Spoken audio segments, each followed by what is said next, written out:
The Monkey's Paw by W.W Jacobs. Chapter 1. It was cold and dark out on the road, and the rain did not stop for a minute. But in the little living room of number 12 Castle Road, it was nice and warm. Old Mr. White and his son Herbert played chess, and Mrs. White sat and watched them. The old woman was happy because her husband and her son were good friends, and they liked to be together. "Herbert's a good son," she thought. "We waited a long time for him, and I was nearly 40 when he was born, but we are a happy family." And old Mrs. White smiled. It was true. Herbert was young and he laughed a lot, but his mother and his father laughed with him. They had not got much money, but they were a very happy little family. The two men did not talk because they played carefully. The room was quiet, but the noise of the rain was worse now, and they could hear it on the windows. Suddenly old Mr. White looked up. "Listen to the rain," he said. "Yes, it's a bad night," Herbert answered. "It's not a good night to be out. But is your friend Tom Morris coming tonight?" "Yes, that's right. He's coming at about 7 o'clock, the old man said. "But perhaps this rain—" Mr. White did not finish, because just then the young man heard a noise. "Listen," Herbert said. "There is someone at the door now." "I didn't hear a noise," his father answered, but he got up from his chair and went to open the front door. Mrs. White got up too and began to put things away. Mr. White said, come in, Tom. It's wonderful to see you again. What a bad night. Give me your coat and then come into the living room. It's nice and warm in there." The front door was open, and in the living room Mrs. White and Herbert felt the cold. Then Mr. White came back into the living room with a big red-faced man. "This is Tom Morris," Mr. White told his wife and son. "We were friends when we were young. We worked together before Tom went to India. Tom, this is my wife, and this is our son, Herbert." "Pleased to meet you," Tom Morris said.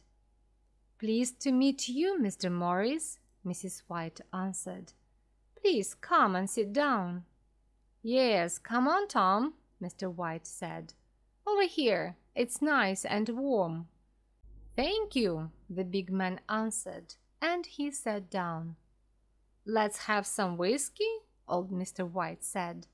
"You need something to warm you on a cold night." He got out a bottle of whiskey, and the two old friends began to drink and talk. The little family listened with interest to the visitor from far away, and he told them many strange stories.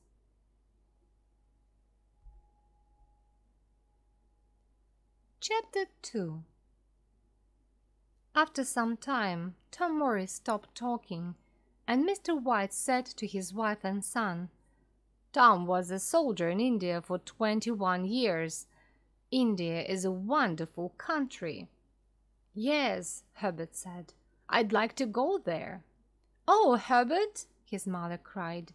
She was afraid because she did not want to lose her son. "I wanted to go to India too," her husband said. "But it's better for you here," the soldier said quickly. "But you saw a lot of strange and wonderful things in India. I want to see them too one day," Mr. White said. The soldier put down his whiskey. "No," he cried. "Stay here." Old Mr. White did not stop. "But your stories were interesting," he said to Tom Morris. "What did you begin to say about a monkey's paw?" "Nothing," Morris answered quickly. Well, nothing important. A monkey's paw? Mrs. White said. Come on, Mr. Morris, tell us about it, Herbert said. Morris took his whiskey in his hand, but suddenly he put it down again. Slowly he put his hand into the pocket of his coat, and the White family watched him. What is it? What is it? Mrs. White cried. Morris said nothing. He took his hand out of his pocket. The White family watched carefully, and in the soldier's hand they saw something little and dirty. Mrs. White moved back, afraid, but her son, Herbert, took it and looked at it carefully. Well, what is it? Mr. White asked his friend. Look at it, the soldier answered. It's a little paw, a monkey's paw. A monkey's paw, Herbert said, and he laughed. Why do you carry a monkey's paw in your pocket, Mr. Morris? He asked the old soldier. Well, you see, Morris said, this monkey's paw is magic. Herbert laughed again, but the soldier said, Don't laugh, boy. Remember, you are young. I am old now, and in India I saw many strange things. He stopped talking for a minute, and then he said, This monkey's paw can do strange and wonderful things. An old Indian gave the paw to one of my friends. My friend was a soldier too. This paw is magic, because it can give 3 wishes to 3 people. Wonderful, Herbert said. But these 3 wishes don't bring happiness, the soldier said. The old Indian wanted to teach us something. It's never good to want to change things. Well, did your friend have 3 wishes? Herbert asked the old soldier. Yes, Morris answered quietly, and his 3rd and last wish was to die. Mr. and Mrs. White listened to the story, and they felt afraid. But Herbert asked, And did he die? Yes, he did, Morris said. He had no family, so his things came to me when he died. The monkey's paw was with his things, but he told me about it before he died, Tom Morris finished quietly. What were his first 2 wishes then? Herbert asked. What did he ask for? I don't know. He didn't want to tell me, the soldier answered. For a minute or 2 everybody was quiet, but then Herbert said, And you, Mr. Morris, did you have 3 wishes? Yes, I did, Morris answered. I was young. I wanted many things, a fast car, money.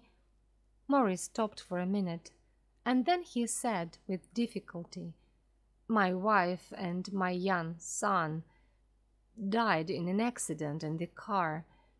Without them, I didn't want the money, so in the end, I wished to lose it. But it was too late. My wife and my child were dead. The room was very quiet. The White family looked at the unhappy face of the old soldier.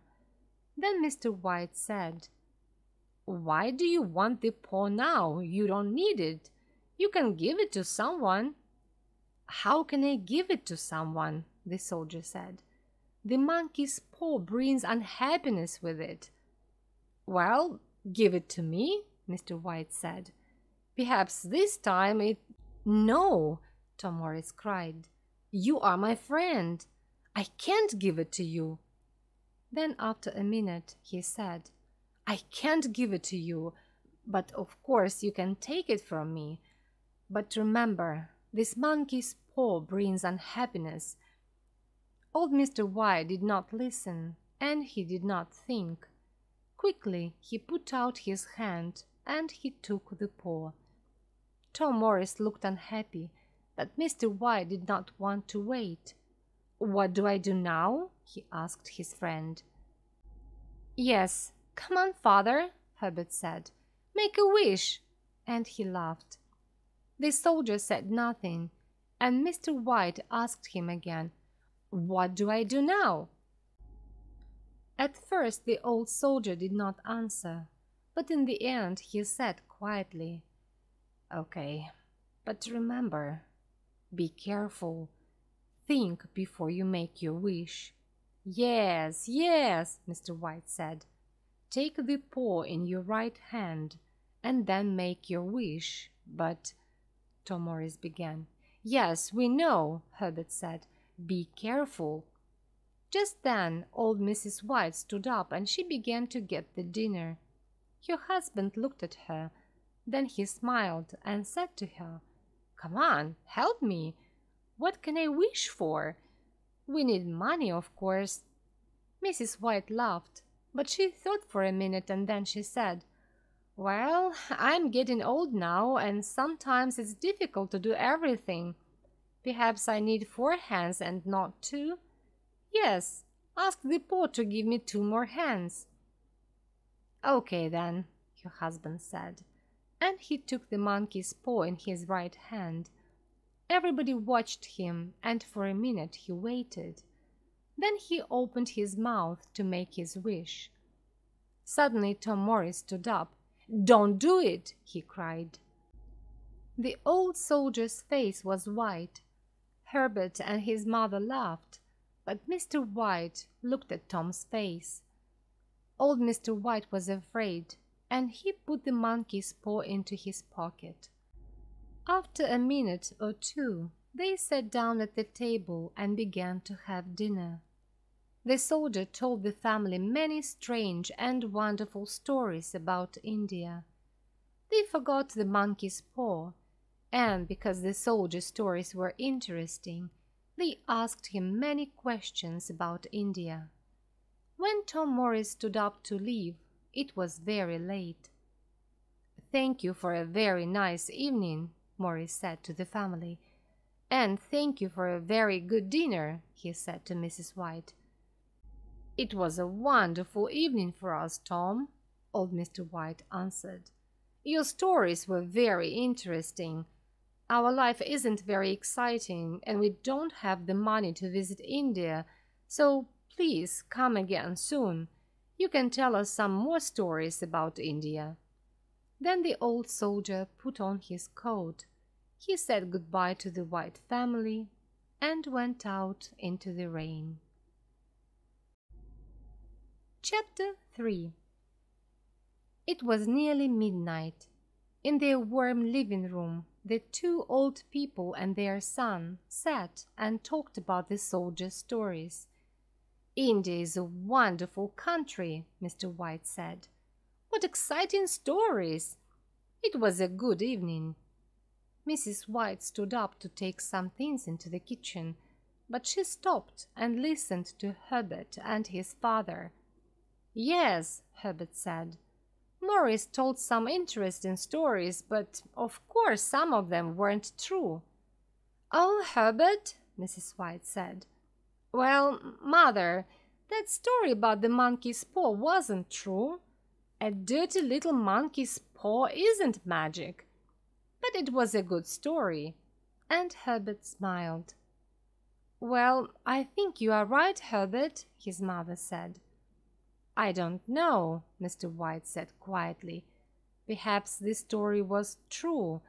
Strange things can happen sometimes." Mrs. White looked at her husband. "Did you give some money to Tom Morris for that paw?" she asked. "We don't have money to give away for nothing." Mrs. White was angry now. "Well, yes," her husband answered. "I did, but not much, and at first he didn't want to take it. He wanted the monkey's paw." "Well, he can't have it," Herbert laughed. "It's our paw now, and we're going to be rich and happy. Come on, Father, make a wish." Old Mr. White took the paw from his pocket. "Okay, Herbert, but what am I going to ask for? I have everything. You, your mother. What do I need?" Money, of course, Herbert answered quickly. We need money. You're always thinking about money. That's because we haven't got very much of it. With money you can pay for this house.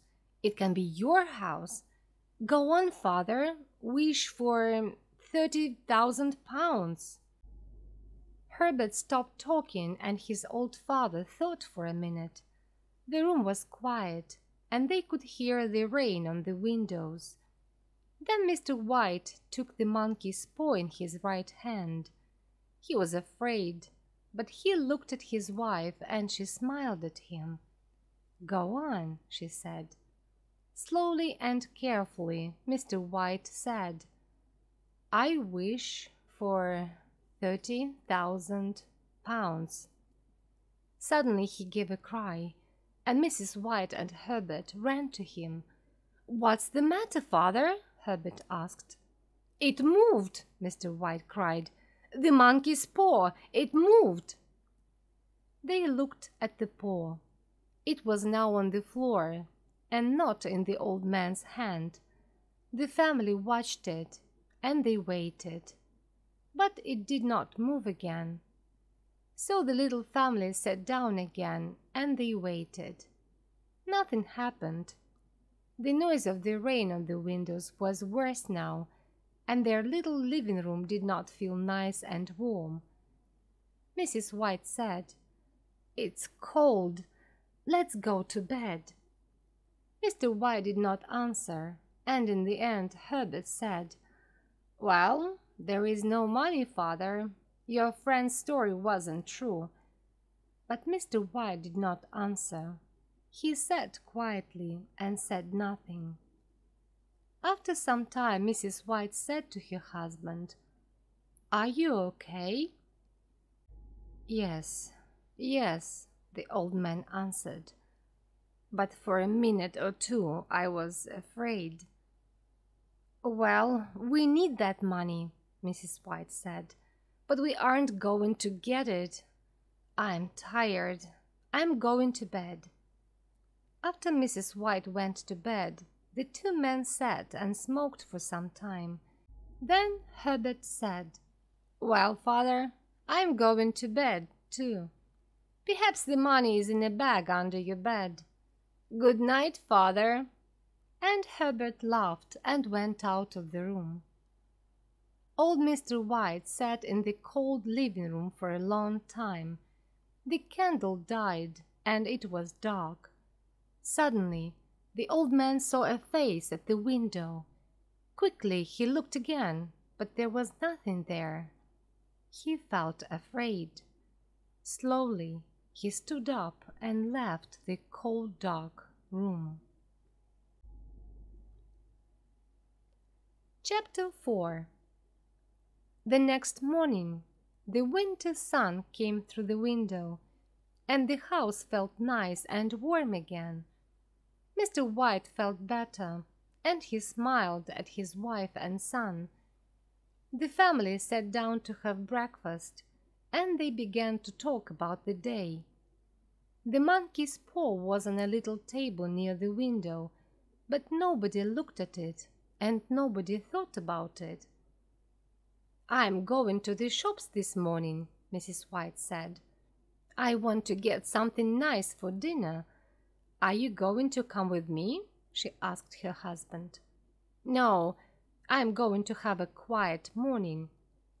I'm going to read, her husband answered. Well, I'm not going to go out this evening, Herbert said. So we can go to bed early tonight. We were very late last night. And we aren't going to have stories about monkey's paws, Mrs. White said. She was angry. Why did we listen to your friend? She asked her husband. A monkey's paw can't give you things. She stopped, but the two men did not answer her. 30,000 pounds, she said quietly. We need that money. Just then, Herbert looked at the clock and stood up. I'm going to work, he said. Perhaps the postman has got the money for you in a letter. Remember, I want some of it too. Herbert laughed, and his mother laughed too. "Don't laugh, son," Mr. White said. "Tom Morris is an old friend, and he thinks this story is true. Perhaps it is." "Well, leave some of the money for me." Herbert laughed again. His mother laughed too, and she went to the door with him. "Goodbye, Mother," Herbert said happily. "Get something nice for dinner this evening at the shops. I'm always hungry after a day at work." "I know you are," Mrs. White answered. Herbert left the house and walked quickly down the road. His mother stood at the door for some time and watched him. The winter sun was warm, but suddenly she felt very cold. Chapter 5. Slowly, old Mrs. White went back into the house. Her husband looked up and saw something strange in her face. "What's the matter?" he asked. "Nothing," his wife answered, and she sat down to finish her breakfast. She began to think about Tom Morris again, and suddenly she said to her husband, "Your friend drank a lot of whiskey last night. A monkey's paw. What a story!" Mr. White did not answer her, because just then the postman arrived. He brought 2 letters for them, but there was no money in them. After breakfast, the 2 old people forgot about the money and the monkey's paw. Later in the day, at about 1 o'clock, Mr. and Mrs. White sat down to eat, and then they began to talk about money again. They did not have very much money, so they often needed to talk about it. "That 30,000 pounds, Mrs. White said. "We need it." "But it didn't come this morning," her husband answered. "Let's forget it." Then he said, "But that thing moved. The monkey's paw moved in my hand. Tom's story was true. You drank a lot of whiskey last night. Perhaps the paw didn't move," Mrs. White answered. "It moved!" Mr. White cried angrily. At first his wife did not answer, but then she said, "Well, Herbert laughed about it." Suddenly she stopped talking. She stood up and went over to the window. "What's the matter?" her husband asked. "There is a man in front of our house," Mrs. White answered. "He is a stranger, very tall and well dressed." "He is looking at our house." "Oh, no, it's okay. He's going away." "Come and sit down. Finish eating," Mr. White said. The old woman did not listen to her husband. "He isn't going away," she went on. "He's coming back. I don't know him. He's a stranger. Yes, he's very well dressed." Suddenly Mrs. White stopped. She was very excited. "He's coming to the door. Perhaps he's bringing the money."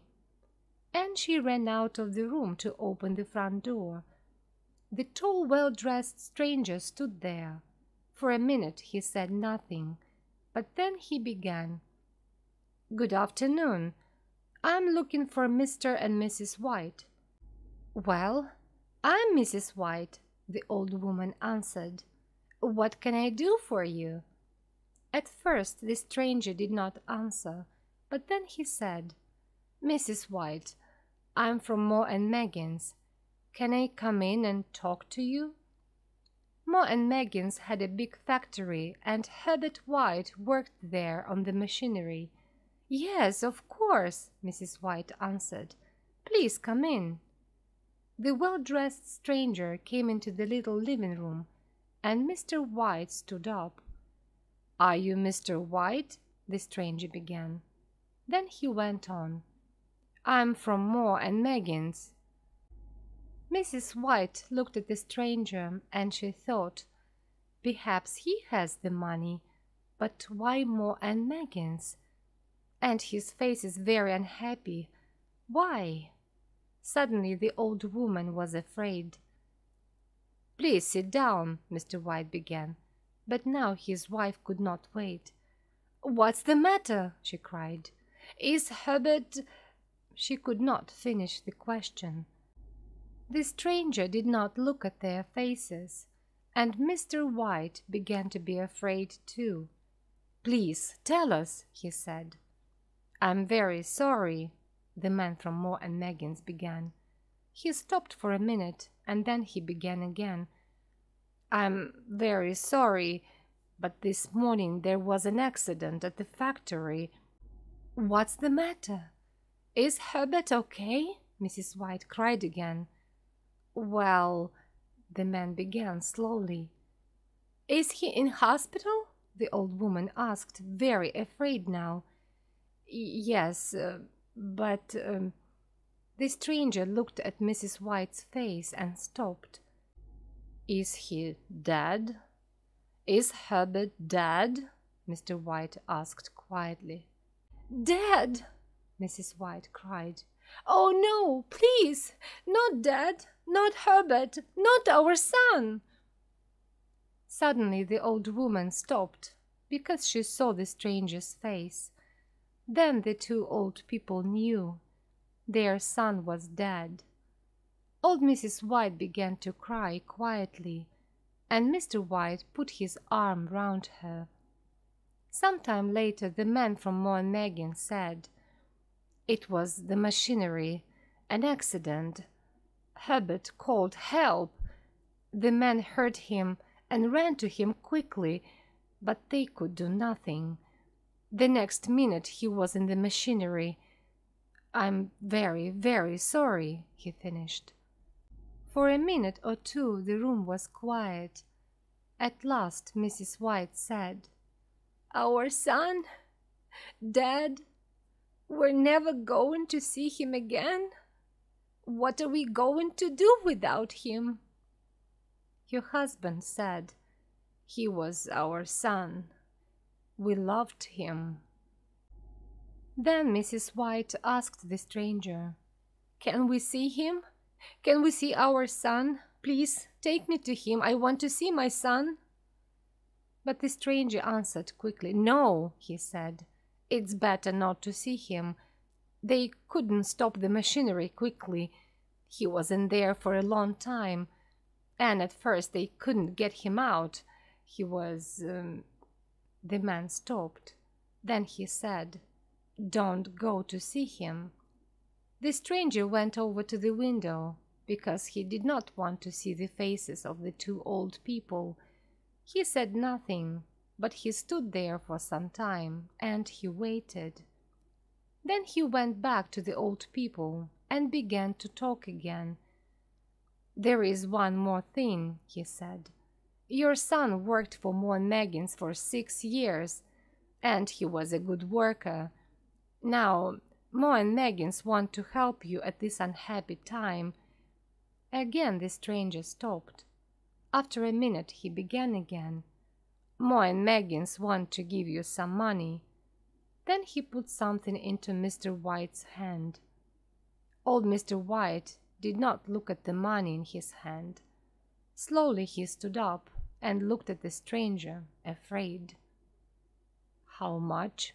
Mr. White asked very quietly. He did not want to hear the answer. £30,000, the stranger said. Chapter 6. 3 days later, in the big new cemetery 2 miles from their house, the two old people said goodbye to their dead son. Then they went back to their dark old house. They did not want to live without Herbert, but they waited for something good to happen, something to help them. The days went by very slowly. Sometimes they did not talk, because there was nothing to say without Herbert, and so the days felt very long. Then one night, about a week later, Mrs. White got out of bed because she could not sleep. She sat by the window and she watched and waited for her son. He did not come, and she began to cry quietly. In the dark her husband heard her, and he called, "Come back to bed. It's cold out there." "It's colder for my son," his wife answered. "He is out there in the cold cemetery." Mrs. White did not go back to bed, but Mr. White was old and tired, and the bed was warm. So in the end he went to sleep again. Suddenly he heard a cry from his wife. "The paw!" she cried. "The monkey's paw!" She came back to the bed and stood there. "What is it? What's the matter?" Mr. White cried.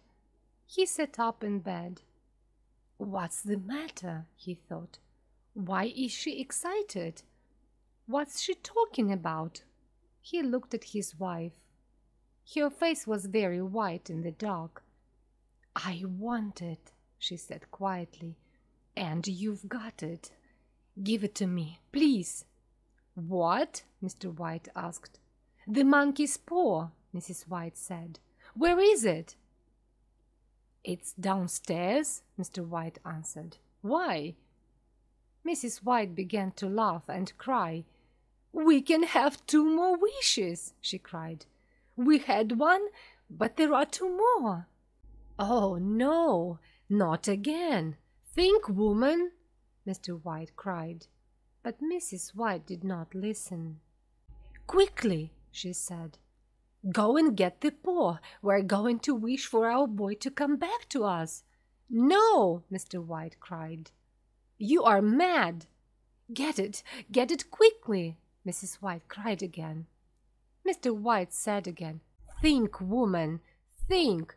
Our boy was in the machinery for a long time. They didn't want to show him to us.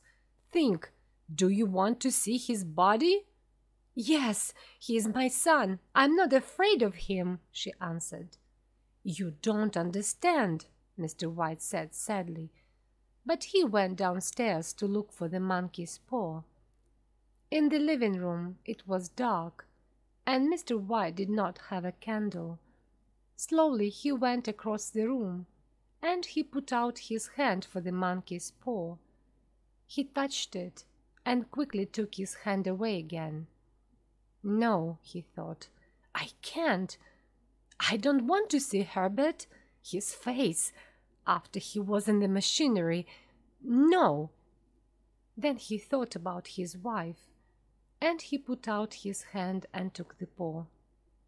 In the bedroom his wife waited.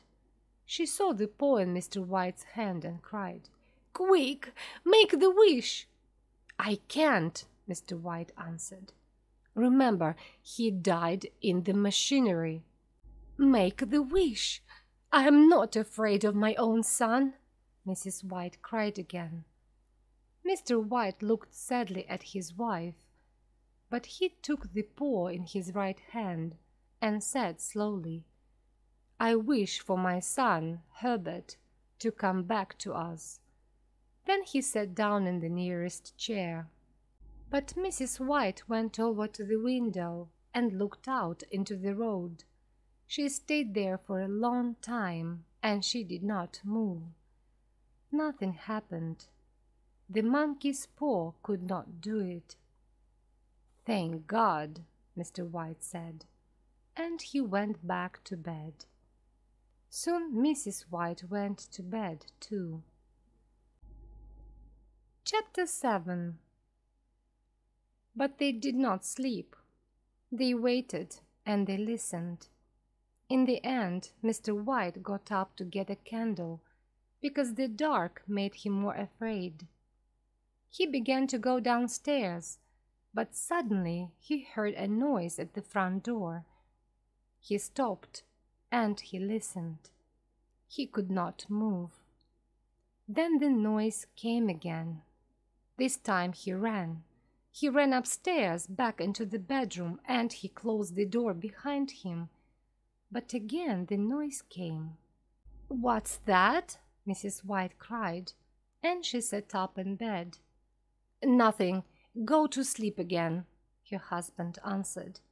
But Mrs. White listened, and the noise came again. "It's Herbert! It's Herbert!" she cried.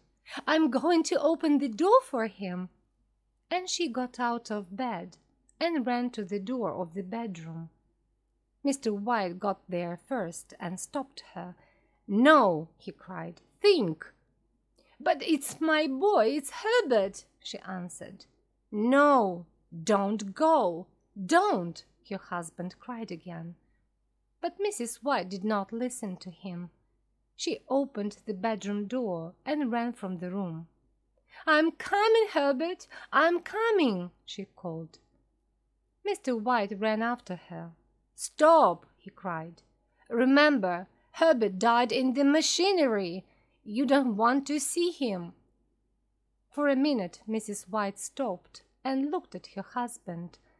But then the noise came again, and she began to run downstairs. "Help me! Help me!" she called to her husband. But Mr. White did not move. "The paw," he thought. "Where is the monkey's paw?" He ran back into the bedroom. "Quick!" he thought.